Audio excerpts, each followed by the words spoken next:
India का आजादी का संघर्ष बहादुरी, दृढ़ता और बलिदान की एक अद्भुत गाथा है।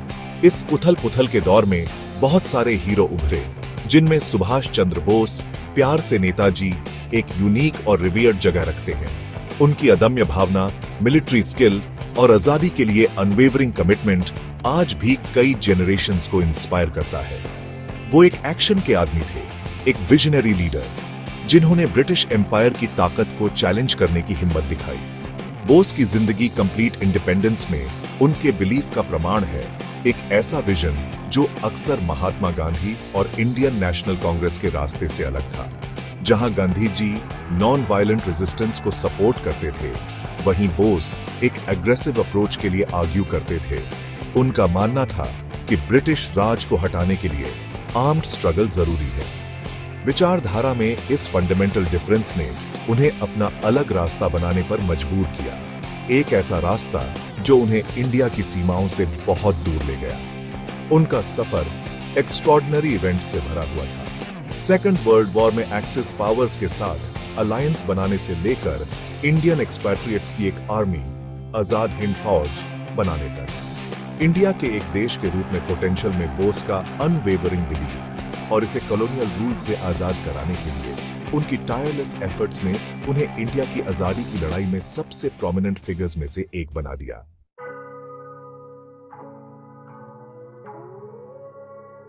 सुभाष चंद्र बोस की पढ़ाई लिखाई में एक्सीलेंस बनी रही।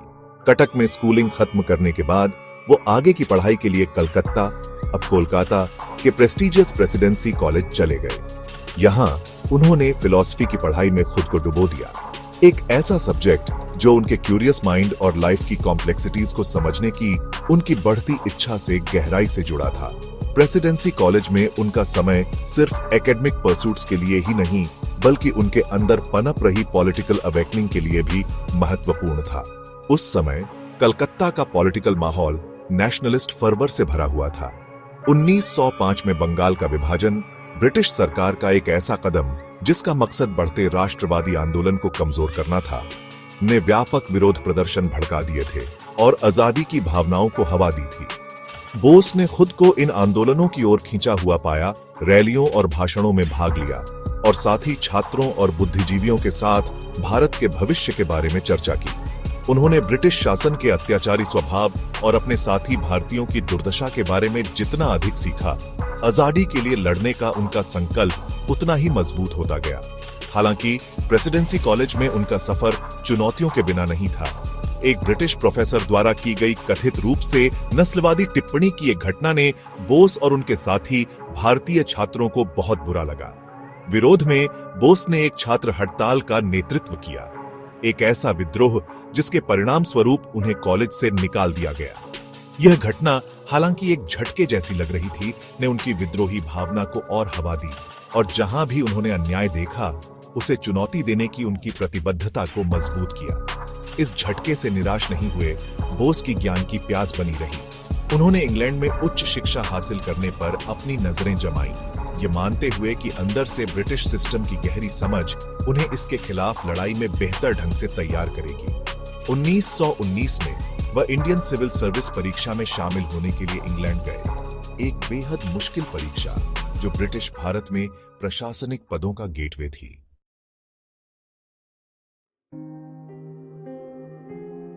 सुभाष चंद्र बोस की जिंदगी जहां एक तरफ इंडिया की आजादी की लड़ाई से जुड़ी हुई थी, वहीं दूसरी तरफ उनकी अपनी पर्सनल ख्वाहिशें, रिश्ते और अंदरूनी सुकून की तलाश भी थी। पॉलिटिक्स और क्रांति की आंधी दुनिया से हटकर वो एक ऐसे इंसान थे जिन्हें कई चीजों में दिलचस्पी थी, जैसे कि लिटरेचर, म्यूजिक और फिलॉसफी। उन्हें किताबों में सुकून मिलता था और अकेले में वो अक्सर किताबों में ही खोए रहते थे। उनकी पर्सनल लाइब्रेरी इस बात का सबूत थी कि उनकी रुचि कितनी अलग अलग विषयों में थी, जिसमें फिक्शन, हिस्ट्री, फिलॉसफी और पॉलिटिकल थॉट जैसी किताबें शामिल थीं। म्यूजिक भी उनकी जिंदगी का एक अहम हिस्सा था। उन्हें खासतौर पर इंडियन क्लासिकल म्यूजिक पसंद था और वो इसकी मधुर धुनों और दिल को छू लेने वाले रागों में प्रेरणा और शांति पाते थे। उनका मानना था कि म्यूजिक में सरहदों को तोड़ने और लोगों को जोड़ने की ताकत होती है। यही वजह थी कि बाद में उन्होंने आजाद हिंद फौज के कैंपेन में देशभक्ति गाने और म्यूजिक को शामिल किया। आजादी की लड़ाई में पूरी तरह से शामिल होने के बावजूद बोस ने अपनी पर्सनल ख्वाहिशों की लौ को कभी बुझने नहीं दिया। वो एजुकेशन को बहुत जरूरी मानते थे, सिर्फ नौकरी पाने के लिए नहीं, बल्कि खुद के विकास और समाज की तरक्की के लिए भी। ये बात उनके उस फैसले से साफ जाहिर होती है जब उन्होंने इंडियन सिविल सर्विस का एग्जाम देने का फैसला किया, जबकि उन्हें ब्रिटिश सरकार के अधीन काम करने में ऐतराज था। वो इंडियन सिविल सर्विस को एक ऐसे प्लेटफॉर्म के तौर पर देखते थे जो उन्हें ब्रिटिश सरकार के कामकाज को समझने का मौका देगा, जिसका इस्तेमाल वो बाद में इंडिया की आजादी की लड़ाई में कर सकते थे। उन्होंने इस मुश्किल एग्जाम में चौथी रैंक हासिल की, जो उनकी असाधारण बुद्धि और काबिलियत का प्रमाण था। लेकिन अपनी विचारधारा के प्रति वफादार रहते हुए उन्होंने 1921 में इंडियन सिविल सर्विस से इस्तीफा दे दिया, क्योंकि वो उस सरकार की नौकरी नहीं करना चाहते थे जिसको वो खत्म करना चाहते थे।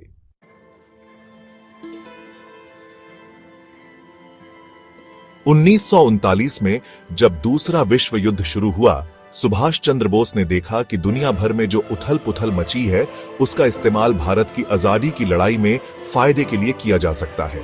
उनका मानना था कि ब्रिटेन यूरोप में युद्ध में उलझा हुआ है और यही सही मौका है उनके कब्जे से भारत को आजाद कराने का। लेकिन उनके इस विचार का कि हमें भी लड़ना चाहिए और एक्सेस पावर्स से मदद लेनी चाहिए, कांग्रेस के अंदर ही बहुत विरोध हुआ, खासकर महात्मा गांधी से, जो अहिंसा के रास्ते पर चलने पर अड़े रहे। लेकिन बोस अपने इरादे पर डटे रहे। आजाद भारत का उनका सपना था। 1941 के जनवरी में उन्होंने कलकत्ता में नजरबंदी से भागने का साहसी फैसला लिया। चुपके चुपके वो पूरे भारत से होते हुए अफगानिस्तान के रास्ते आखिरकार नाजी जर्मनी पहुंच गए। उन्होंने एक्सेस पावर्स से मदद मांगी, क्योंकि उनका और ब्रिटेन का दुश्मन एक था। जर्मनी में उन्होंने हिटलर से मुलाकात की और भारत की आजादी के लिए मिलिट्री ट्रेनिंग और संसाधनों की मदद मांगी। हिटलर पहले तो हिचकिचाया, लेकिन फिर मान गया, क्योंकि उसे लगा कि इससे ब्रिटेन कमजोर होगा। जर्मनी में बोस ने युद्धबंदी भारतीय सैनिकों को अपने साथ मिलाने की कोशिश की, जो एक्सिस सेनाओं के कब्जे में थे। उनका मानना था कि ये सैनिक, जो ब्रिटिश राज से परेशान थे और अपने देश की आजादी चाहते थे, एक ऐसी सेना बना सकते हैं जो ब्रिटिश सेना से लड़ सके।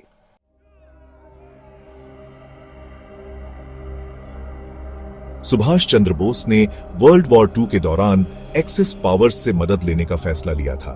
यह फैसला आज भी कंट्रोवर्शियल है, लेकिन इंडिया की आजादी की लड़ाई में यह बहुत इंपॉर्टेंट चैप्टर है। इंडियन नेशनल कांग्रेस ब्रिटिश हुकूमत के खिलाफ आर्म्ड रेजिस्टेंस नहीं करना चाहती थी, इसलिए बोस ने इस ग्लोबल कॉन्फ्लिक्ट में उन देशों से मदद लेने का मौका देखा जो ब्रिटिश राज के खिलाफ थे। उन्होंने नाजी जर्मनी और इंपीरियल जापान के साथ हाथ मिलाया, क्योंकि वो रियल पॉलिटिक्स समझते थे, मतलब स्ट्रेटेजिक अलायंसेस बनाकर नेशनल इंटरेस्ट पूरा करना, भले ही इसके लिए उन रिजिम्स के साथ जुड़ना पड़े जिनकी आइडियोलॉजीज आपकी अपनी आइडियोलॉजीज से बिल्कुल अलग हों। बोस की एक्सिस लीडर्स, खासकर एडोल्फ हिटलर और जापानी प्राइम मिनिस्टर हिदेकी तोजो के साथ बातचीत में शेयर्ड गोल्स और आइडियोलॉजिकल डिफरेंसेस का बैलेंस साफ दिखता है। उन्होंने अपने एक्सिस पार्टनर्स को साफ साफ बताया कि उनका मेन मकसद ब्रिटिश राज से इंडिया की पूरी आजादी है और कोई भी मदद इसी गोल को पूरा करने के लिए होनी चाहिए। बोस ने मिलिट्री एड और एक्सिस रिसोर्सेज लेते हुए भी उनके साथ अपने डीलिंग्स में एक अलग ऑटोनॉमी बनाए रखी। वो फ्री और इंडिपेंडेंट इंडिया के अपने विजन पर कोई कॉम्प्रोमाइज नहीं करना चाहते थे। नाजी जर्मनी के साथ उनका रिश्ता शुरू में प्रॉमिसिंग लगा, लेकिन ये कॉम्प्लिकेटेड था और लिमिटेड स्कोप वाला साबित हुआ। हिटलर ब्रिटिश कॉलोनियलिज्म के खिलाफ इंडिया की लड़ाई के लिए सिंपैथेटिक तो थे, लेकिन वो इंडियन लोगों को अपनी रेशियल आइडियोलॉजीज के हिसाब से देखते थे। वो उन्हें एरियन रेस से कमतर समझते थे। इस फंडामेंटल डिफरेंस की वजह से बोस और नाजी लीडरशिप के बीच एक बैरियर बन गई, जिससे इंडिपेंडेंट इंडिया के लिए बोस के विजन को लिमिटेड सपोर्ट मिल पाई।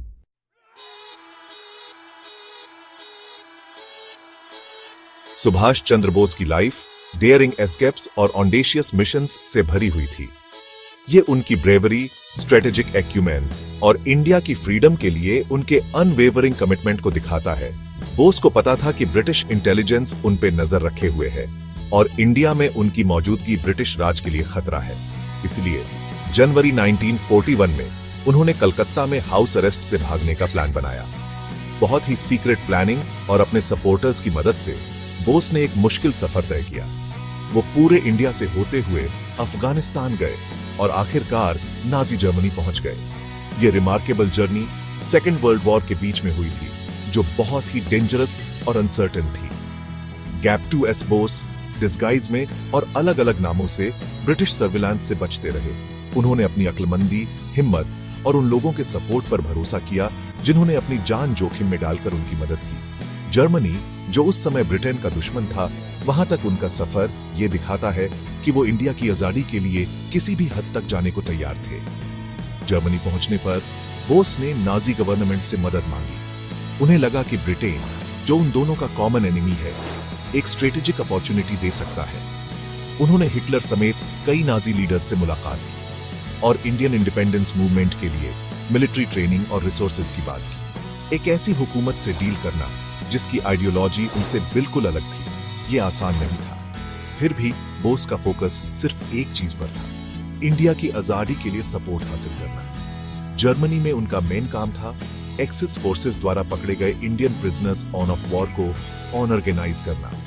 बोस इन सोल्जर्स में एक ऐसी आर्मी की शुरुआत देखते थे जो ब्रिटिश राज से आजाद होना चाहते थे और इंडिया की आजादी के लिए लड़ सकते थे।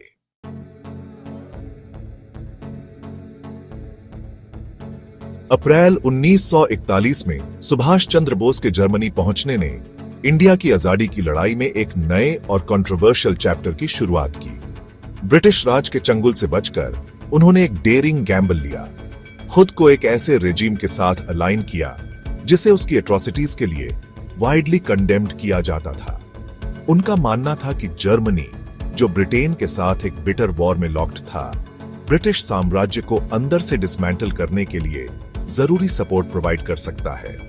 उनका ये डिसीजन, हालांकि कुछ लोगों ने इसे अपॉर्चुनिस्टिक और कुछ ने आउटराइट ट्रीजनस समझा, एक डीप सीटेड बिलीफ से उपजा था कि इंडिया की आजादी सबसे जरूरी है, भले ही इसके लिए उन लोगों के साथ अलायंसेस बनाने पड़े जिनकी आइडियोलॉजीज वो शेयर नहीं करते थे। हिटलर के राज में जर्मनी बोस के लिए एक कॉम्प्लेक्स और ऑफ्टन कॉन्ट्रडिक्टरी लैंडस्केप पेश करता था। नाजी रेजिम भले ही ऑफिशियली एंटी कॉलोनियल रेटोरिक एस्पाउस करता था, ब्रिटिश एम्पायर को ग्लोबल डोमिनेंस के लिए एक राइवल के रूप में देखता था, लेकिन उसकी रेशियल आइडियोलॉजीज इनहेरेंटली क्लैश करती थीं बोस के फ्री और इंडिपेंडेंट इंडिया के विजन के साथ। इन इनहेरेंट कॉन्ट्रडिक्शंस के बावजूद बोस ने स्किलफुली नाजी पॉलिटिक्स के ट्रेचरस वाटर्स को नेविगेट किया। उनके एंटी ब्रिटिश सेंटिमेंट्स को लेवरेज किया इंडियन इंडिपेंडेंस के कॉज को आगे बढ़ाने के लिए। वो समझते थे कि जर्मनी में उनकी प्रेजेंस एक ड्यूअल पर्पस सर्व करती है। ये उन्हें एक प्लेटफॉर्म प्रोवाइड करती थी इंडिया की फ्रीडम स्ट्रगल के लिए, इंटरनेशनल सपोर्ट रैली करने के लिए, और ब्रिटिश गवर्नमेंट पर प्रेशर डालती थी उन्हें एक प्रो इंडिपेंडेंस इंडियन फोर्स की पॉसिबिलिटी के साथ कंटेंट करने के लिए, जो उनके एनिमीज के साथ अलाइन थी। जर्मनी में बोस की प्रेजेंस ने ब्रिटिश एस्टेब्लिशमेंट में शॉक वेव्स भेज दी। ब्रिटिश गवर्नमेंट, जो पहले से ही टू फ्रंट वॉर की रियलिटी से ग्रैपल कर रही थी, अब एक कैरिस्मेटिक इंडियन नेशनलिस्ट के अनसेटलिंग प्रोस्पेक्ट का सामना कर रही थी, जो थर्ड राइश के हार्ट से उनके खिलाफ सपोर्ट गैल्वनाइज कर रहा था।